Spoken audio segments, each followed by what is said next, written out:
Welcome to the Blue Sky Sanctuary. That's my property in the Baja in Mexico, where I've been living full-time off-grid since 2021 and sharing as much as I can about what I'm learning on the channel here.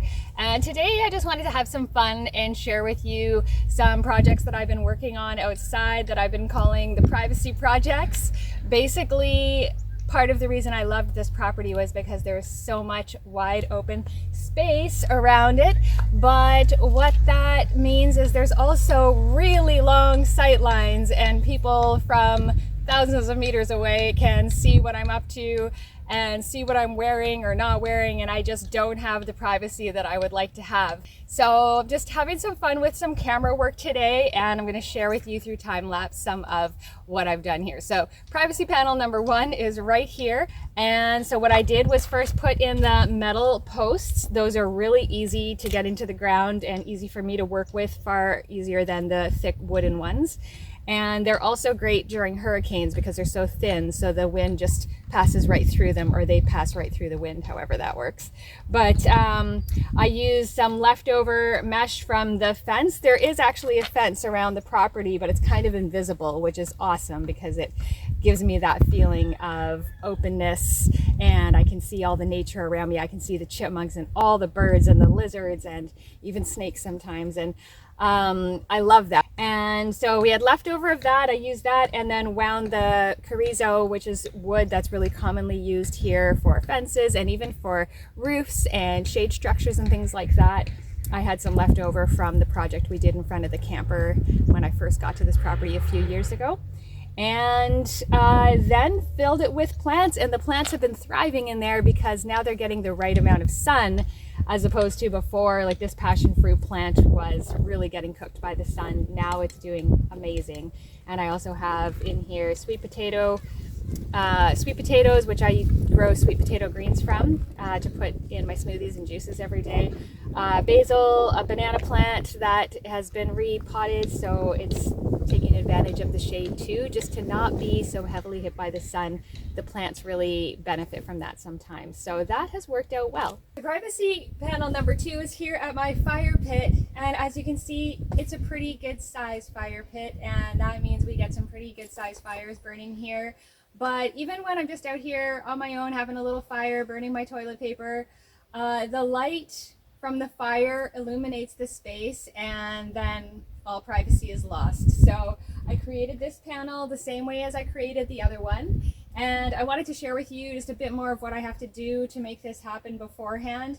Basically, I pulled the old chorizo out of the pile. It's dusty and dirty and greasy because my dogs bury their bones there, and so I wash every piece of wood individually. I cut it to size, and then I use the wire and tie it to the mesh. This mesh happened to come from, it was basically leftover building supply from when we built the house. You put mesh down on the ground before you pour the floor, and that's what this is made out of. And I was out here with my circular saw cutting the pieces of wood down individually afterwards because this wood is super strong and I literally can't cut it with a handsaw. So I was out here with my saw, I just leveled it off, put an extra plant in the corner, again, anything to create a little bit more visual distraction. So it's worked out well. The smoke can pass through, the wind can pass through. So this is what it looked like before, and this is what it looks like now. So you can still see, and there's still wide open space, but there's just that bit of a buffer. Next, privacy plant, project number 3. This is my privacy plant project. Pretty funny how it came to be. Basically, the ravine by my house where I walk through every day has garbage tossed in there, yard waste often, and one day this like 6-foot tall plant was discarded there, and I lifted it and I could tell by its weight that it still was alive. It's just, you know, when wood is dead, it's very light, but this was really heavy. So I went back with my truck, threw it on the roof, which was a lot harder than I anticipated it being, and the picture does it no justice. It's a good 6, 7, 8 feet tall, and it was heavy and prickly, but I got it home and I got it in the ground, and it serves a very specific purpose, which is blocking the sight line to the house that you probably can't even really see on the other side of it, but you can see those 3 palm trees. There's a house there, and one of my workers is there all the time, and I feel very overlooked by him, and I don't want to get into it. But basically, I threw this plant in the ground, and I think that it's still alive, because when I bend the wood, basically, like when I bend this wood, it doesn't just snap. It's still like fibrous and strong, and birds hang out in it. I've got Christmas lights on it, and even if it is dead, which I don't think it is, it's going to serve its purpose for months or even years to come until I get something better. But again, just something free, and I hope that it comes back to life. Usually when something gets uprooted here, it can take a year for it to like become green again. So I'll just patiently have it there doing its job, creating privacy for me, and hopefully it comes back to life soon. So the last privacy project I'd like to share with you is this one. It's a glass bottle wall raised garden bed in the making. I basically started it like 4 to 6 months ago, and I had to stop when summer hit because it's way too hot to work outside, especially with this sort of thing in the summer in Mexico. But it also gave me a chance to make sure that it was going to hold up the way that I was doing it, which it has.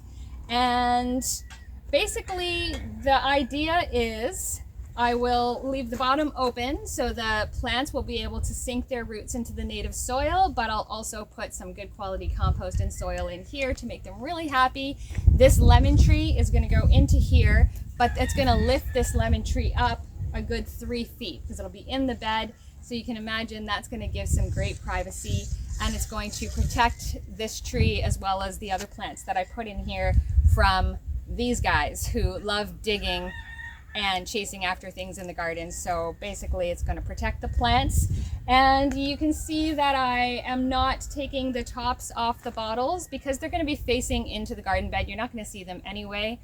I think just the top row, I will cut the glass bottles and do a proper job of it so that the light can pass through and it can be really beautiful. But really I'm more interested in the function as opposed to the beauty of this for the time being.